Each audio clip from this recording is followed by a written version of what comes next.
So the vaccine is a toxic episode. How does that affect the functioning of the diaphragm? Uh, Two ways.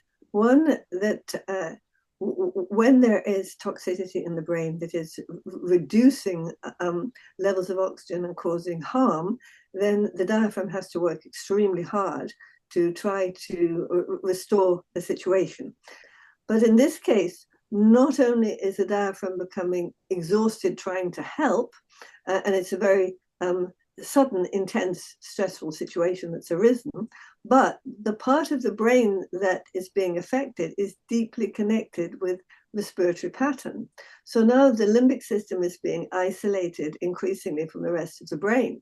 So you're becoming more and more of a upper chest emotional breather, and the connections between that very interesting um, brain structure and the information flow from the rest of the brain is being degraded. The level in which it is degraded will depend on the level of harm that the vaccine did.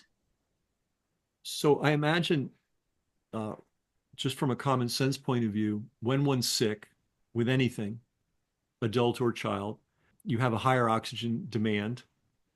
And so the oxygen is not available for things like digestion, elimination, speech, Mm-hmm. You producing don't want to speech. speak visually. You don't want to be visually assailed. You want a nice, quiet, peaceful colors. You're much better off listening to the radio than watching the television.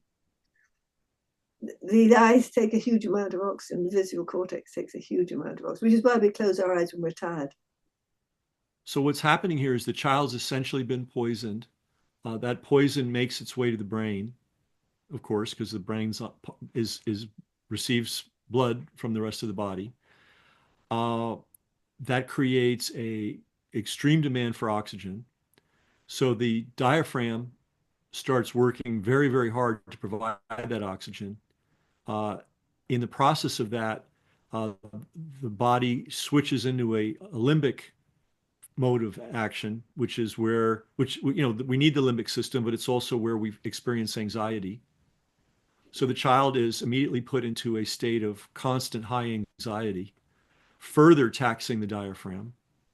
And then the diaphragm's health is mechanically part of elimination, is a part of digestion, it's part of elimination, it's part of the detox system.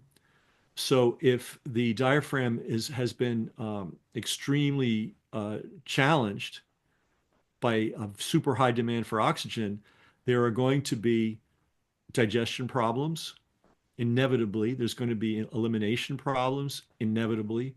The body will be less able to detoxify. Anxiety will be high. Uh, the desire to eat a wide variety of foods is gone. You pretty much want to focus in on one or two foods that you happen to like, to the exception of all. Your interest in communicating with other people, since you're so uncomfortable, is probably very low, just as it would be in a fully developed adult who felt ill. Your ability to produce speech would be mechanically interfered with because speech requires a healthy diaphragm. And since you were already a very young person for whom the language traces in your brain are quite new, that would and it's a higher function, not one dependent. You're not dependent on speech to for your body to survive. That would be one of the first things that would turn off. If you imagine this again as an engine, and the engine's feeding 100 rooms with electricity, and now the engine is not functioning properly, some of the lights to some of those rooms are going to have to go off. And it's very difficult to speak when you're filled with emotion. So we say, Oh, and then the restorative nature of sleep, you're denied that as well.